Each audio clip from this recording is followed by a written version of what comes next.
कल हम पढ़ रहे थे sin x को कैसे डिफरेंशिएट करेंगे अब इनिशियो मेथड से। तो आज हम देखेंगे cos x को कैसे डिफरेंशिएशन करेंगे उसकी अब इनिशियो मेथड से। कल हमने जो स्टेप्स फॉलो किए थे हम एज इट इज वही स्टेप्स फॉलो करेंगे जो हमने परसों किए थे for xn, for ax plus b raise power n, for cos x। तो आपने देखा कि ट्रिग्नोमेट्रिक फंक्शंस जो होते हैं उसमें बायनॉमियल थ्योरम नहीं लगता, उसमें कौन सा लगता है कि उनकी जो ट्रिग्नोमेट्रिक आइडेंटिटीज होती हैं वो लगती हैं। तो वही हमने sin x में लगाई थी और यहाँ पे हम वही चेंज लाएंगे कि cos x में cos x की आइडेंटिटी लगेगी, sin x की नहीं लगेगी। तो वो एक चेंज आएगा, बाकी सारे के सारे स्टेप्स एज इट इज जैसे हम पहले कर रहे थे वैसे के वैसे ही करेंगे। So for today what we will do, जिसको हमने डिफरेंशिएट करना है उसको हम लेट करेंगे कि वो y के इक्वल है। अब ये क्या बन गया, एक फंक्शन बन गया, ठीक है, जो हमने एज फर्स्ट क्लास से फंक्शन समझा था, अब ये कोई एक फंक्शन बन गया। ये डिपेंडेंट वेरिएबल हो गया और ये x जो है ये इंडिपेंडेंट वेरिएबल हो गया। अब हम क्या करेंगे, हम स्मॉल इंक्रीमेंट देंगे जो कि हम पहला स्टेप करते ही करते हैं। तो स्मॉल इंक्रीमेंट किसको देंगे, x को del x देंगे, y को del y देंगे। तो हमने क्या किया, वही किया और हमें ये सेकेंड इक्वेशन मिल गई। सेकेंड इक्वेशन में लेफ्ट हैंड साइड में हमने क्या किया, y को इंक्रीमेंट दिया और राइट हैंड साइड में हमने x को इंक्रीमेंट दिया। इसको इक्वेशन नंबर सेकेंड ले लेंगे। फिर हम क्या करेंगे, इस इक्वेशन को और इस इक्वेशन को सबट्रैक्ट कर देंगे, ठीक है, इसको इसमें से सबट्रैक्ट करेंगे। तो हमें क्या मिलेगा, y plus del y minus y, ठीक है, लेफ्ट हैंड साइड माइनस हो गया। फिर इस वाले साइड में आ जाओ, cos x plus del x minus cos x, तो राइट हैंड साइड भी क्या हो गया, सबट्रैक्ट हो गया। तो लेफ्ट हैंड साइड और राइट हैंड साइड को हमने क्या कर दिया, सबट्रैक्ट कर दिया। नाउ कम हियर, तो यहाँ पे क्या होता है कि y और y क्या हो जाता है, कैंसिल हो जाता है। ये y और y यहाँ पे कैंसिल हो गया। जैसे अगर आप देख रहे हो y और y कैंसिल हो गया तो हमें क्या मिला, del y मिला। यहाँ से कुछ कॉमन नहीं है जो हम कैंसिल कर सकते, कुछ इक्वल और अपोजिट नहीं है जिसको हम कैंसिल कर सकें। सो ये एज इट इज लिखा जाएगा। अब जो कि मैं आपको समझा रही थी कि हम पिछले जो sin x था उसमें sin a minus sin b का फॉर्मूला लगा रहे थे, जो कि ट्रिग्नोमेट्रिक आइडेंटिटी के हिसाब से जो भी था वो हमने लिख दिया, 2 cos a plus b upon 2 sin a minus b upon 2, तो वो उसका फॉर्मूला था। अब यहाँ पे हमारे पास जो फॉर्म बन रही है वो cos a minus cos b की बन रही है, तो हम cos a माइनस b का क्या लगाएंगे, फॉर्मूला लगाएंगे। तो वो फॉर्मूला क्या है, cos a minus cos b equals to, यहाँ पे है माइनस, ठीक है, तो किसके इक्वल होता है, minus 2 sin a plus b upon 2 sin a minus b upon 2। तो a क्या है और b क्या है, आपको जैसे कि पता है ये क्या है, a है। इसे हम पिछली बार में कर रहे थे कि हमने x प्लस jx को a ले लिया था और x को भी ले लिया, तो आप यहाँ पे भी वही करेंगे। ये क्या है, a है और ये क्या है, b है।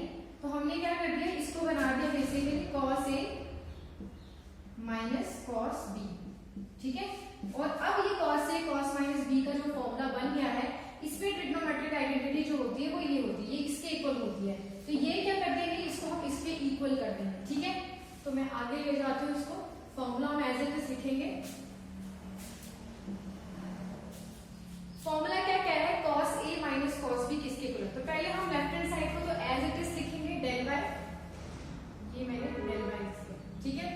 राइट हैंड साइड में आएंगे तो cos x plus dx minus cos x था, मतलब cos a minus cos b बनना था, वो किसके इक्वल हो गया, minus 2 sin a plus b। a क्या है, x plus del x, b क्या है, x, ठीक है। सो a प्लस b अपॉन 2 कर दिया यहाँ पे, ठीक है।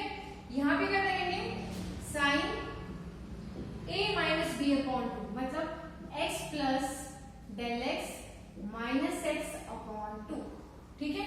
तो ये हमने क्या कर दिया, ये एक्सपेंशन जो थी ट्रिग्नोमेट्रिक उसमें a और b जो थे वो पुट करके ये लिख दिया। अब क्या होगा, अब हम इसको देखेंगे, जो जो कैंसिल हो रहा है उसको लिखेंगे और जो जो ऐड हो रहा है उसको लिखेंगे। x प्लस x कितना हो गया, 2x हो गया, प्लस del x वैसे का वैसे ही लिखा, अपॉन 2 भी वैसे का वैसा ही लिखा। यहाँ पे देखेंगे तो x क्या हो गया, कैंसिल हो गया, plus x minus x get cancel, तो what we get sin del x upon 2, ठीक है। नाउ व्हाट हैपेंस हियर कि अब ये मिल गया, अब इसको हम क्या कर सकते हैं, इसको और रिड्यूस कर सकते हैं, माइनस 2 sin, ये क्या बन सकता है, ये बन सकता है, ये जब इसके साथ डिवाइड होगा 2 डेल एक्स के साथ डिवाइड होगा तो कुछ कैंसिल नहीं होगा, तो हमें यहाँ पे अपॉन 2 ही लिखना पड़ेगा, ठीक है। और यहाँ पे साइन डेल एक्स अपॉन 2 आ, ठीक है ना। अब हम क्या करेंगे, जो हमारा नेक्स्ट स्टेप होता था, जैसे कि हम यूजुअली अप्लाई करते थे, डिवाइड करते थे होल इक्वेशन को बाय डेल एक्स, और फिर क्या करते थे, उसकी लिमिट, उस पे लिमिट इंपोज करते थे डेल एक्स अप्रोचेस टू 0। तो वही यहाँ पे करेंगे, इस माइनस को भी लिखने के साथ साथ, तो मैं यहाँ से रब करके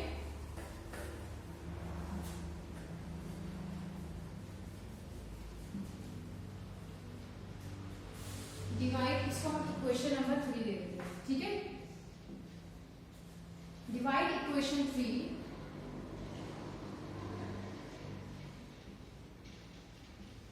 बाय डेल एक्स, ठीक है। इक्वेशन 3 को हम क्या करेंगे, डेल एक्स से डिवाइड करेंगे और क्या करेंगे, लिमिट इंपोज करेंगे, टेकिंग लिमिट्स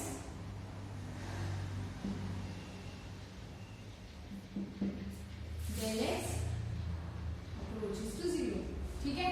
तो हमें क्या मिल जाएगा, लेफ्ट हैंड साइड पे डेल वाई को भी डेल एक्स से पहले हम लिमिट लेंगे, जैसे कि पहले लेना चाहिए limit del x approaches to 0, फिर डेल वाई को क्या करेंगे, डेल एक्स से डिवाइड करेंगे, तो हमें क्या मिल गया, del y upon del x equals to, फिर लिमिट लगाएंगे, limit del x approaches to 0, क्योंकि दोनों साइड लिमिट लेनी है ना, तो हमने वही करना है, पूरी इक्वेशन को डिवाइड और लिमिट लेनी है।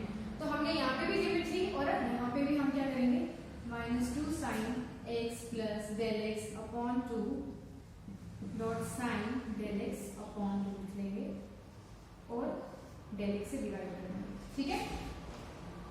अब ये जो डेल एक्स है, ये इसके नीचे लिखे हुए, इसके नीचे लिखो, उनकी मल्टीप्लिकेशन में है तो फर्क नहीं पड़ता, ठीक है। तो हम इसको नीचे लिख लेंगे और ये 2 नीचे जाएगा इसके, तो जब आप इसको खोलोगे, इसको फिर से इलाबरेट करके लिखोगे, तो आपको ये 2 मल्टीप्लाइड में ही मिलेगा। तो 2 अगर हम डेल एक्स के नीचे भी लिखते हैं तो ये बेसिकली मल्टीप्लाइड ही है इसके साथ, अगर हम ऊपर लेकर जाएंगे, ठीक है। तो that doesn't make difference, so we take it in the denominator. So what we will do, पहले तो हम इसको लिमिट इंपोज कर देते हैं, लिमिट इसको इंपोज करेंगे तो क्या मिलेगा, dy अपॉन dx, फिर इधर क्या हो जाएगा, इधर हो जाएगा, लिमिट रहने देंगे, अभी इंपोज नहीं करेंगे, और ये जो 2 है ये नीचे जाएगा, तो minus sine x plus del x upon 2, वैसे का वैसा ही आ गया, ये है dot sine del x upon 2, और इसके डिनोमिनेटर पे हम क्या लिख देंगे, डेल एक्स, और ये जो 2 हमने मल्टीप्लाई किया हुआ था यहाँ पे, जो ट्रिग्नोमेट्रिक आइडेंटिटी से मिला था, इसको हम क्या करेंगे, डिनोमिनेटर में लेके चल जाएंगे, इसको ऐसे ब्रैकेट में रख लेंगे, ठीक है। तो ये मुझे मिला आफ्टर चेंजिंग सम टर्म्स, ठीक है। अब जो नेक्स्ट चीज है वो क्या करेंगे, हम लिमिट इंपोज कर देंगे, इस वाली साइड में भी, उस वाली साइड में तो कर दिया लिमिट इंपोज, इस वाली साइड में भी कर देंगे। तो जैसे इस वाली साइड में हम लिमिट इंपोज करेंगे, what we will get dy by dx equals to, del x किधर है, यहाँ पे डेल एक्स है, तो ये क्या टर्म हो गई, 0 हो गई, तो यहाँ पे क्या मिला, माइनस साइन, जब हमने लिमिट इंपोज कर दी तो हम वापस limit del x approaches to 0 नहीं लिखेंगे। जैसे आप देख लो, जैसे मैंने इसको लिमिट लगाई तो यहाँ पे मुझे dy by dx मिला, ठीक है। तो वैसे जैसे मैं इसको और इसको लिमिट लगाऊंगी तो मुझे एक लिमिट के बिना वाला जो आंसर है वो मिलेगा, तो तब हम लिमिट इंपोज जो लिखते हैं, limit del x approaches to 0, वो नहीं लिखेंगे, ठीक है।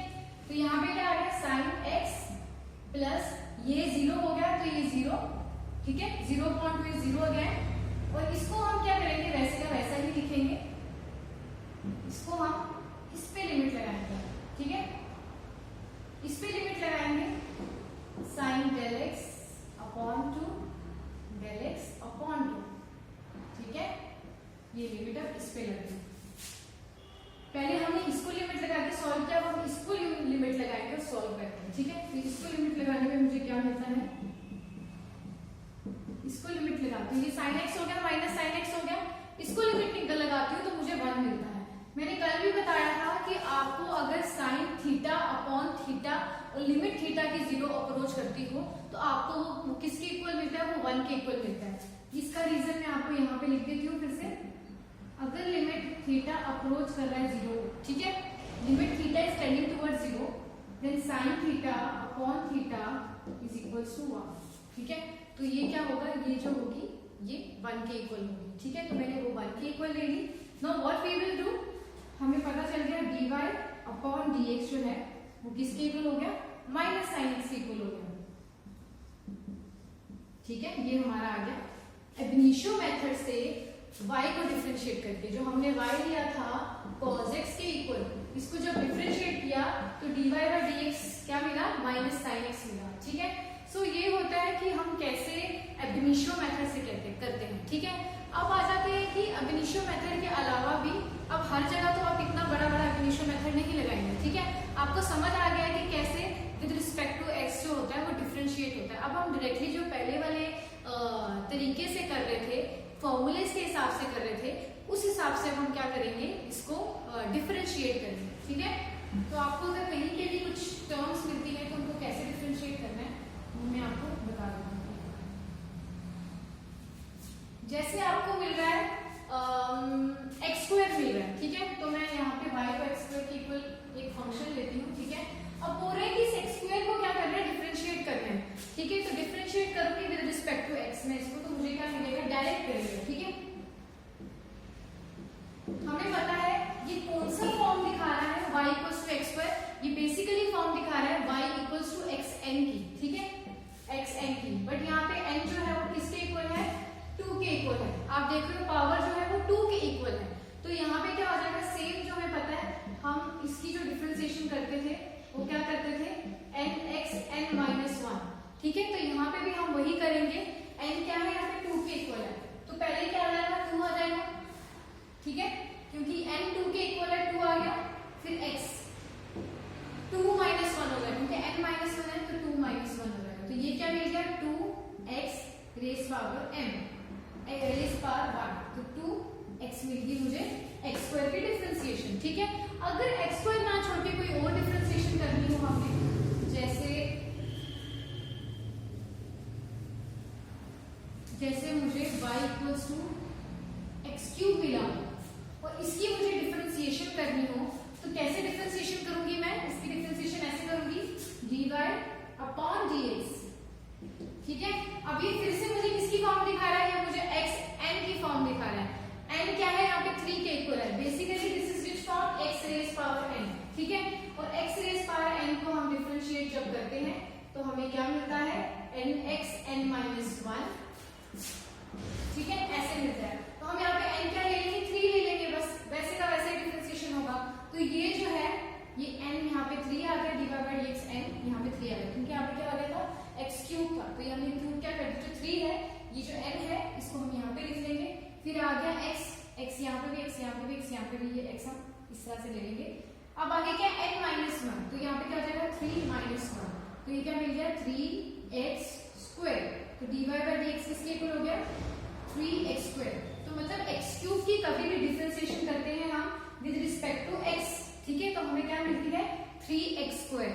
इसको फर्दर डिफरेंशिएट भी कर सकते हैं ना, तो इसको फर्दर कैसे डिफरेंशिएट करेंगे, अगर मेरे पास सपोज y 3x स्क्वायर के इक्वल है। ठीक है, अगर y मेरे पास 3x स्क्वायर के इक्वल है तो हम क्या करेंगे,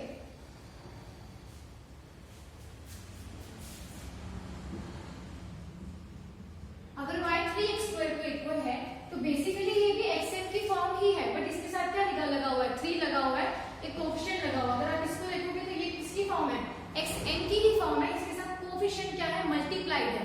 तो हम क्या करेंगे, हम xn की फॉर्म ही लगाएंगे, 3 को क्या कर देंगे, कांस्टेंट डील करेंगे। ठीक है, तो मैं क्या करूंगी, इसको dy upon dx equals to 3 ऐसे का ऐसे रहने दिया, d अपॉन dx, क्योंकि 3 पे तो 3 कांस्टेंट है। ठीक है, तो 3 को हमने बाहर ले लिया, यहाँ पे क्या आ गया, x स्क्वायर आ गया। तो यहाँ पे क्या हो गया, x स्क्वायर की क्या डिफरेंशिएशन होती है, पिछली बड़ी वो होती है 2x। ठीक है, तो ये क्या मिल गया मुझे, 6x, 3 into 2 6x। तो 6x क्या मिल गया मुझे, डेरिवेटिव मिल गया 3x स्क्वायर का। ठीक है, अब इस 6x को भी कर सकते हैं हम, इस 6x को कैसे करेंगे, y इक्वल्स टू अगर 6x है तो dy बाय dx क्या हो जाएगा, dy बाय dx हमारा हो जाएगा, 6 छोड़ दिया हमने बाहर क्योंकि कांस्टेंट है, डिफरेंशिएशन ऑफ x। तो हमें पता है न्यूमरेटर डिनोमिनेटर x की डिफरेंशिएशन 1, तो ये क्या मिल गया मुझे, 6.1 मिल गया, मतलब 6 मिल गया। मतलब मैंने इसका डिफरेंशिएशन किया जब 6x का, जो कि 3x स्क्वायर का आंसर था, तो मुझे 6 मिलता है। ठीक है, 6 क्या मिलता है मुझे, इसका डिफरेंशिएशन डिफरेंशिएशन मिलता है जो कि कांस्टेंट है बेसिकली। और अगर मैं इसका ही डिफरेंशिएशन करने लग जाऊं तो y इक्वल्स टू 6 का डिफरेंशिएशन करने लग जाऊं अगर तो dy अपॉन dx मुझे क्या मिल जाएगा, d अपॉन dx 6 का। ठीक है, अब 6 एक कांस्टेंट है, ठीक है, तो कांस्टेंट है तो ये क्या हो गया, बेसिकली 6 का डिफरेंशिएशन क्या हो गया, 6 का डिफरेंशिएशन हो गया 0। ठीक है, तो ये मुझे मिल गया कांस्टेंट का डिफरेंशिएशन। ठीक है, तो ऐसे ही करेंगे हम जब भी हमने कोई डिफरेंशिएशन करनी हो। मैंने आपको यहाँ से राइट फ्रॉम के एक्सेल से लेकर मैंने आपको कांस्टेंट तक, जो मैंने फर्स्ट आपको करवाया था फॉर्मूला कांस्टेंट का, वहां से लेके यहाँ तक मैंने यहाँ रिवाइज करवा दिया हूँ। ठीक है, सो आज इतना ही पढ़ेंगे हम। Thank you so much.